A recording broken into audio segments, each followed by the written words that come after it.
It's all gone horribly, horribly wrong. Without so much as a warning, life hangs in the balance. Human endeavor turns to chaos. And within seconds, nothing will ever be the same. Ever.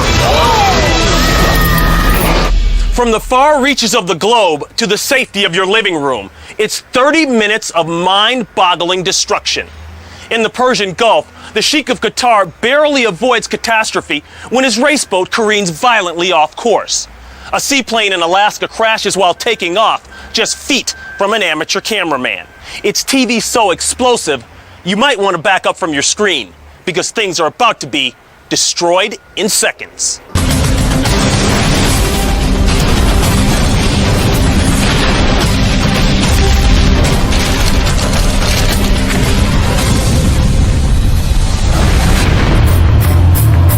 Time to ditch the nerves and let the adrenaline occupy your mind. A powerboat race in the middle of the desert. The Arab Emirate of Qatar is surrounded on three sides by the Persian Gulf, offering an ideal location for the 2005 UIM Class 1 World Powerboat Championships. These dual-hull race boats can hit speeds of up to 170 miles per hour. Each 5-ton vessel is operated by a driver and a throttle man. One navigates and steers, while the other controls the power. It's a fine balancing act, and one of the reasons why at least one offshore powerboat racer is killed every year, making it one of the deadliest sports, not just on the water, but on the planet. Racing in the 96 boat are throttle man Matteo Nicolini and driver Sheikh Hassan. Sheikh Hassan, with the weight of a nation's expectancy on his shoulders. It's lap 1. Go the command from Saeed Hareb, releasing a combined total of 20,000 brutal horsepower into the now customary and frantic drag race from Mark 1, and 96 immediately into dangerously close encounters with 77, who drop back. 96, everything on the line, raising the bar, but that is where it is all gonna end. It's all gone horribly, horribly wrong for the championship leaders. That's a massive, massive crash. As the Sheikh's boat tries to take the number 2 position, it nearly collides with number 77 from Australia. 77 drops back, disappearing into the massive wash. The Sheikh's boat then moves to overtake the leader, number 55 from Norway, but ends up bumping their hull. And that's all it takes to send the vessel flying.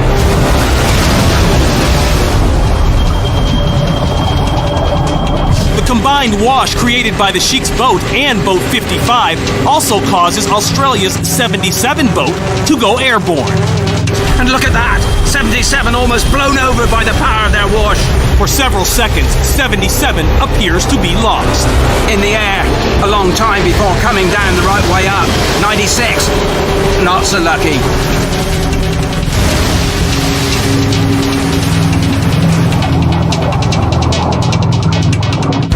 Rescue teams respond in seconds.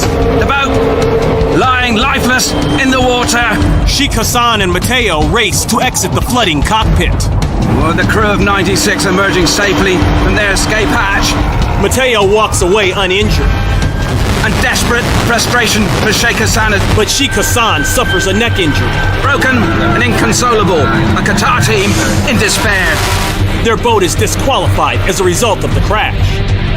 Looking in good shape on the outside, but inside he'll be burning. The Sheikh's injury is minor, and days later, he returns to racing.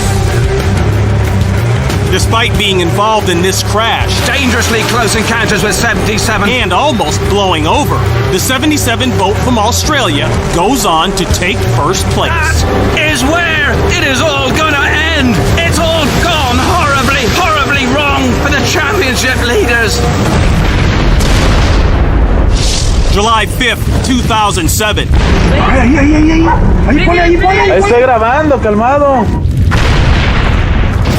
Two separate explosions at the same time rock a natural gas pipeline in the Mexican state of Guanajuato. The blasts are not accidents, but deliberate acts of destruction. A terrorist group calling itself the Popular Revolutionary Army, or EPR, claim responsibility. Their pledge? To punish wealthy elitists and government officials for keeping much of Mexico in poverty. Tactics include bombing banks, retail stores, and, as in this case, pipelines. In the town of Salamanca, the EPR bomb a section of an 8,700-mile-long natural gas pipeline. The pipeline is owned by Pemex, Mexico's state-owned oil company. Emergency crews arrive on the scene, but the vapor-fueled flames cannot be put out with water. All fire crews can do is wait for a distant valve to be shut off and for the remaining gas in the line to burn itself out. 30 miles away in the city of Celaya, another section of the same pipeline is bombed. At this location, authorities are not able to access the gas flow shutoff valve. The result? Giant fireballs ignite and reach nearly 1,000 feet into the sky. The inferno in Celaya flares through the next day. It takes almost 48 hours for the blaze to finally burn itself out.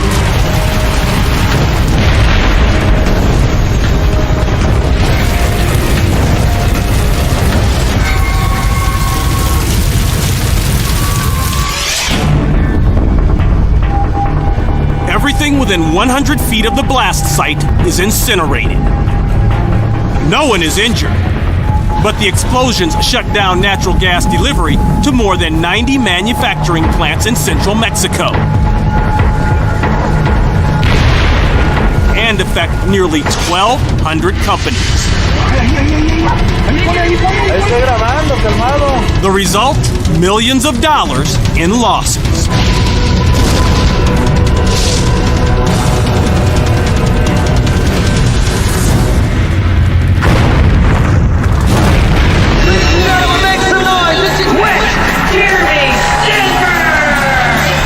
Kentucky. Motocross sensation Jeremy Stenberg, who goes by the nickname Twitch, competes in a freestyle motocross final. He nails backflip after backflip, executing each stunt with expert precision. Nearing the end of his routine, Twitch goes for one last backflip. But it turns out to be one backflip too many.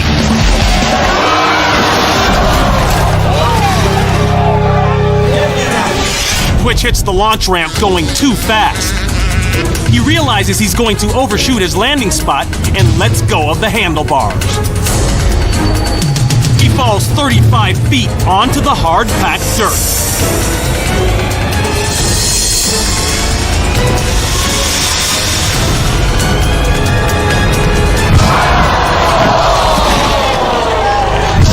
Twitch is conscious, but he can't move his legs. Both are broken, and the motocross sensation undergoes 5 surgeries. Doctors tell him he'll never ride again. But Twitch not only rides again, he jumps again. And goes on to win numerous titles, including several X-Game gold medals. Twitch continues to ride today and even competes again at the site of this accident.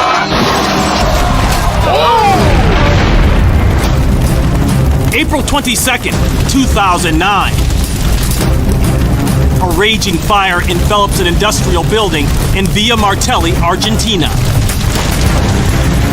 Like any mid-sized city, this suburb of Buenos Aires has seen many fires over the years. But firefighters are especially concerned about this one, knowing that the highly flammable chemical stored inside could explode at any second. The plant is filled with tanks of combustible liquids such as dithylamine, a corrosive chemical used for making resins and dyes. Concerns grow that the fire might quickly spread between the tightly packed buildings. Firefighters douse the inferno as flames shoot through the roof. They're careful to keep a safe distance. Fearful, more chemical tanks will ignite.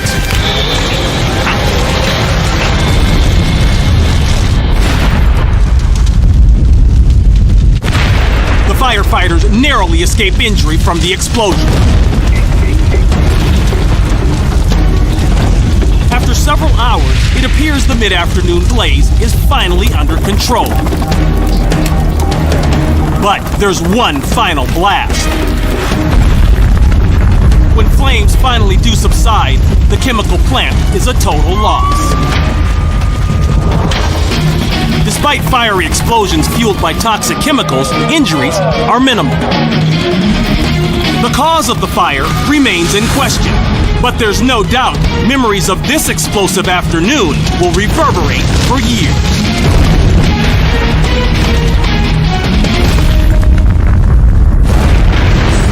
The 1,500-foot-high Petronas Towers are the second tallest buildings in the world, and the perfect site for the first international base jumping championships. 70 jumpers each take the leap from 73 floors up. One of them is British base jumper Pierre Pascal. Pierre hopes to walk away from his jump a world champion.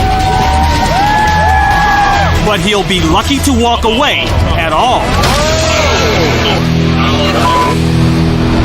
Jumping from 1,100 feet, Pierre reaches 71 miles per hour, then deploys his chute.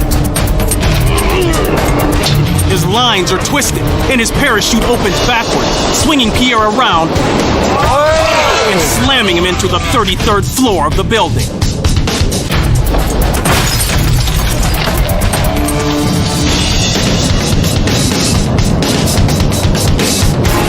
Pierre manages to recover. He descends towards the landing spot, his crew unaware of his injuries. On landing, event officials move in to check on his condition. To everyone's surprise, Pierre suffers only minor injuries. After landing, Pierre is not only done for the day, he's done for good. After this jump, he decides to retire from base jumping.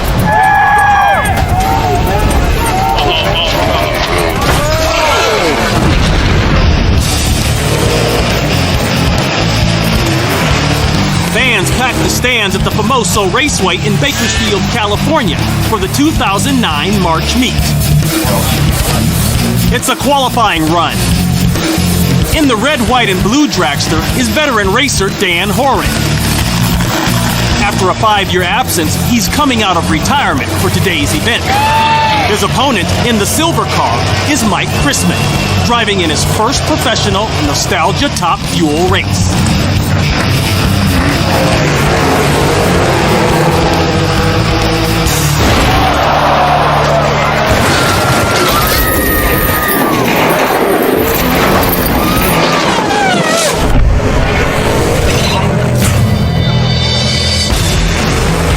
Both drivers quickly approach 200 miles per hour. At half track, Dan collides with his opponent at 190 miles per hour. The impact sends both cars slamming into opposing concrete barriers. Dan is knocked unconscious. With his foot still on the gas, he accelerates to 220 miles per hour. His left rear tire flies off, nearly hitting a photographer and causing the cameraman to run for cover. The impact sends Mike on the right into the right side wall. Through the smoke, he veers across the track and deploys his parachute.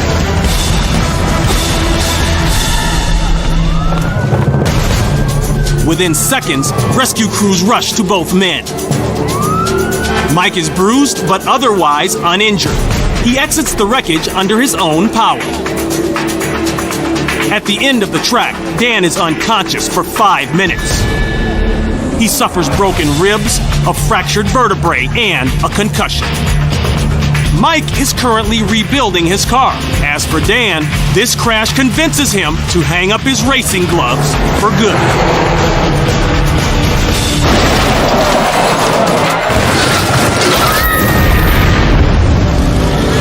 Alaska's Lake Hood Seaplane Base is the busiest of its kind, handling over 190 flights a day. Amateur videographer Dustin Kohler is shooting takeoffs and landings. Dustin positions himself on the edge of the bank, in the path of the plane, unaware of the danger that he's put himself in.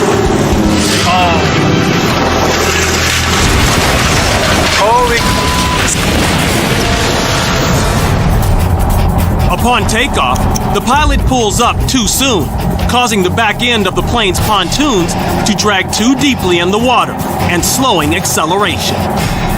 The pilot states that he feels a sudden gust of wind. He tries to compensate by quickly turning right. The cameraman ducks only inches away from the wing. The plane, with the pilot's entire family on board, nosedives into the dirt. The aircraft suffers major damage to the wings, fuselage, floats, propeller, and motor. Luckily, everyone on board is able to walk away uninjured.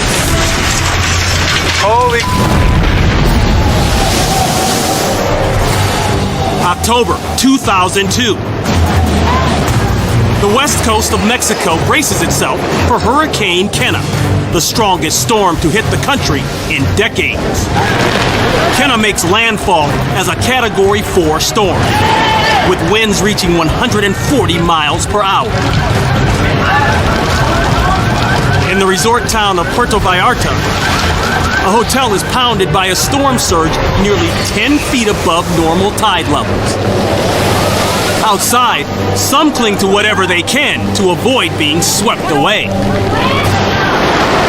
60 miles north, TV reporter Jeff Mackley enters the small town of Villa Hidalgo. He sets up his camera along some closed storefronts. The 140-mile-per-hour winds rip away pieces of the building's roof. Whoa! Extremely dangerous situation here. Mackley continues to shoot, unaware that a section of the building's third floor is growing weaker by the second. Mackley is nearly crushed by falling debris.